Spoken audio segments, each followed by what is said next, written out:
Mute va començar el 2009 amb una formació que no és aquesta, només queda l'Ernest, i va començar fent una banda de versions i tal, i van anar millorant i van fer cançons pròpies.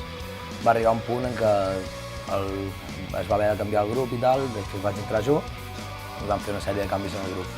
Llavors hem quedat el José, el baix, el Max a la guitarra, en Jordi a la bateria, l'Ernest a la guitarra, que és el fundador, i jo, en Víctor, a la veu.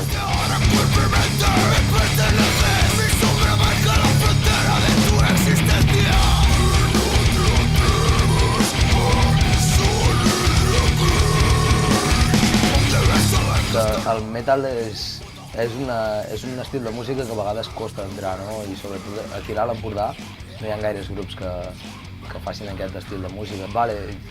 La gent no acaba d'entendre el perquè de les nostres... Ens senten cantar, per exemple, em diuen, per què crides tant?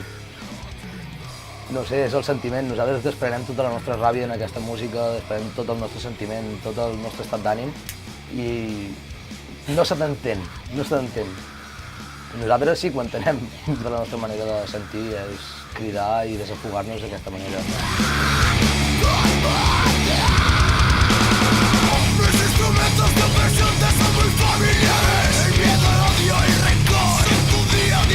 Acabem de gravar un EP de 4 temes i la nostra intenció és moure'l per tots els llocs que hi puguem, fer molts concerts, presentar el grup en directe, que és on crec que la gent pot veure el nostre màxim potencial, que és on nosaltres podem presentar no només la part auditiva del grup, sinó també la nostra imatge, els nostres moviments, la nostra energia, la nostra connexió amb el públic.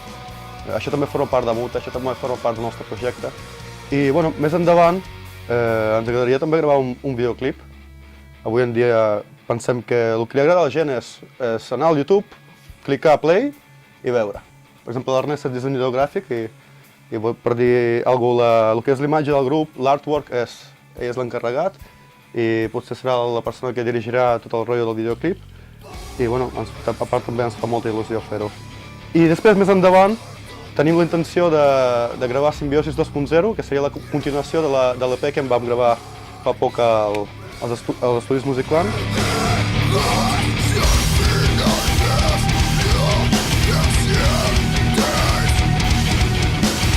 Creiem que el format d'àlbum, el format de LP, un disc més llarg de 30 minuts, creiem que potser ja no té tanta tirada com abans.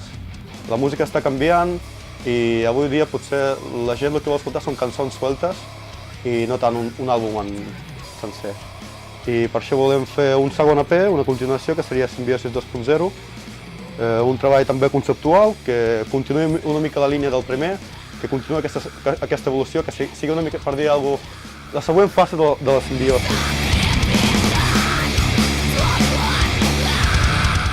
El 21 de desembre tenim un concert a l'ATV, un concert solidari amb Rock Sort, Objetivo Tucama i Redada, i és un concert que l'entrada és una joguina pels nens més necessitats.